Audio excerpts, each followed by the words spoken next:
Hi. Happy Valentine's Day. Happy Black History Month. Happy Black Love Eternity. Relationship goals. At this point, I think I'm going to have to look at any future movies starring, especially romantic movies starring Kelly Rowland with suspicion.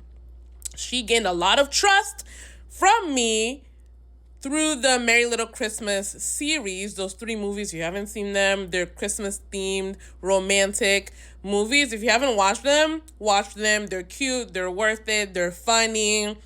First one's the best, second one is good, third one is okay, it's good enough. But love that series. She was fantastic in it. While Relationship Goals is not as terrible as Mea Culpa, I was never pulled into this movie. I never bought what they were selling me, and they were selling, okay? So, first of all, I had a warning that this movie wasn't going to be good. I saw some, whisperings on social media about, religion, Christianity, whatever. But I didn't know, to what extent, okay?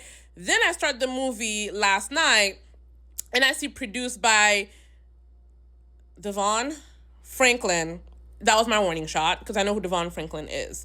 And then the movie started. Okay, so Relationship Goals, it's about a woman named Leah Caldwell. She is gunning to be the first female showrunner in the city at her station. She works in a morning show, and she's gunning for that promotion to be the first female showrunner. Things go a little bit awry when her ex, Jarrett, what's his last name? Jarrett Roy, shows up out of nowhere wanting the same position. So now it's a competition. Who is more skilled? Who has the better idea? Leah thought she was a shoo-in for the role. Jarrett's here. Now she's got to prove that she is better for the role. Jarrett cheated on her. They have a history.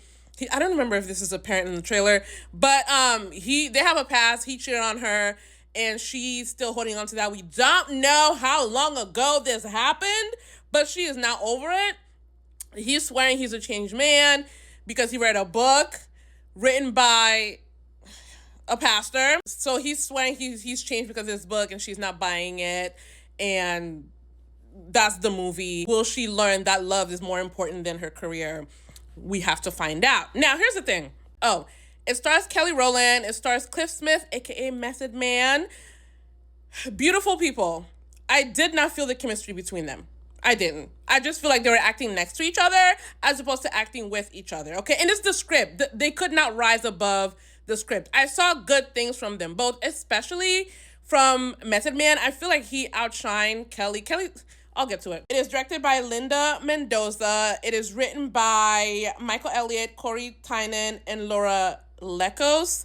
In addition to Kelly and Cliff, it also stars Robin Thede, Annie Gonzalez, Dennis Haysbert, Matt Walsh, and others. What I didn't know until after I watched this is that the movie is based on the book, I didn't know about its existence, called Relationship Goals, written by Pastor Michael Todd. I know of Michael Todd because every so often there's controversy around him. I'm not committed enough to remember what any of those controversies are. But the book is called Relationship Goals, How to Win at Dating, Marriage, and Sex. This movie is so flat. Okay, spoiler warning. This movie is so flat. Here's the thing. It's a movie about falling in love. The point is to fall in love. When it comes to these types of movies, we see it again. We see it with the Christmas movies, but I feel like it's not as bad in the Christmas movies, but it's there. The tropes with these types of movies is that, your life as a woman is worthless unless you have a man, okay?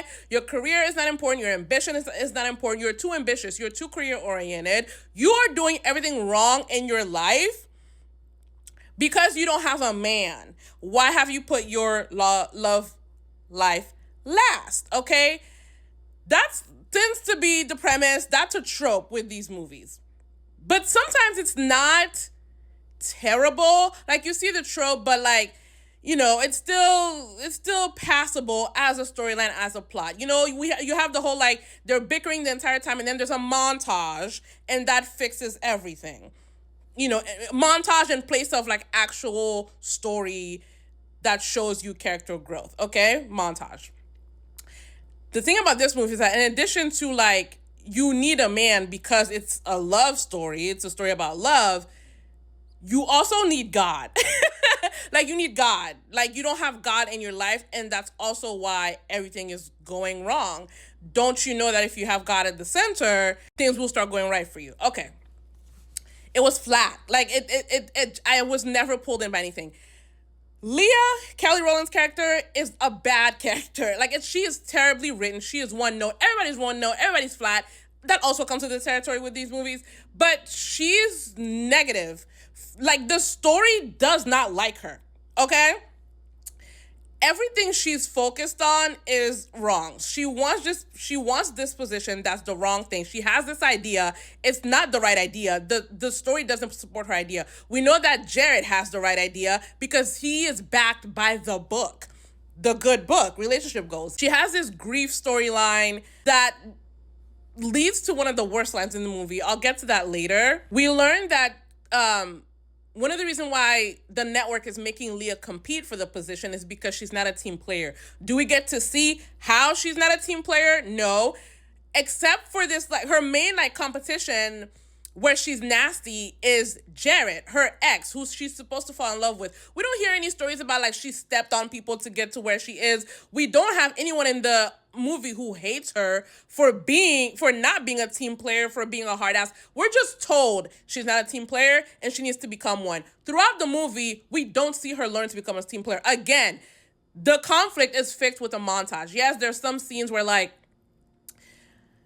Jarrett is trying to, like, I don't know, like, show he's changed, have a regular conversation, but she's just stuck rolling her eyes, rolling her neck at certain points, and just being all around negative. Her friends, Brenda and Treese, whose name I had to look up afterwards because her name is not said enough in the movie for me to remember.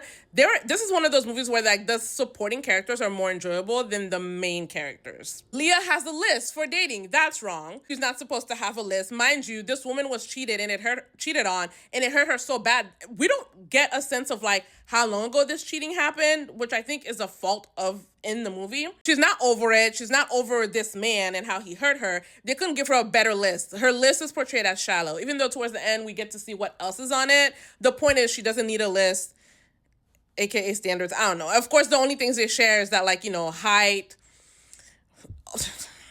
She never becomes a team player. Becoming a team player is supposed to be part of her growth as a character. She never becomes one. The editor, whoever that guy was, just incorporates both of their feedback. She doesn't, like, actually grow. She just all of a sudden, of course, realizes that she loves Jarrett, hate love. The book is right. She does need to go visit her mother's grave. Of course, she gets the promotion because Jarrett bows out. So that's another slap in the face to the character and another example of the movie hating her. She doesn't even, like, win the job because she's more skilled, because she deserves it.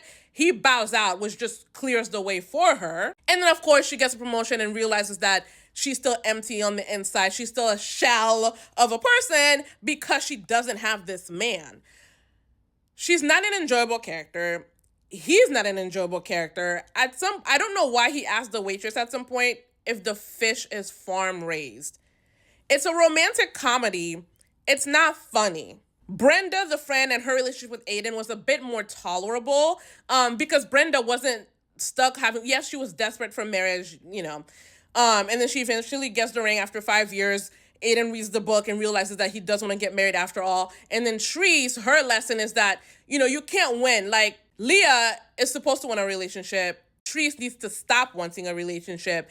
And then Brenda just needs to get married. She waited long enough. She's finally rewarded with the ring. The worst line in this movie is is an exchange between Leah and her dad. The dad wants her to come visit the mom's grave with him. We don't know how long ago she died, but considering she can't get over it, it must have been pretty recent. But this breakup is not supposed to be recent, but she also can't get over that. So who knows? The father tells her that everyone needs love and connection. Leah, a grown woman who's lived decades, responds, yeah, well, look at mom. We loved her with all our hearts, and she still got cancer and died. That is the line fit for a coming-of-age middle schooler or high schooler or elementary age kid who doesn't know anything about grief or loss and is experiencing that for the first time. That line sounded like freaking Arrested Development. What do you mean? Your father tells you that, everyone needs love and connection. And you said, yeah, well, look at mom. We loved her and she got cancer and died. You think love prevents cancer? At your big age? The script is immature. The characters are not that great. Her character sucked. 2 out of 5. The next time I see Kelly Rowland, I get a trailer for her in a romantic anything, I'm going to think twice and I may not watch it. The only way I'll probably watch it is if it's on Lifetime. Okay? Because that was good. This, no.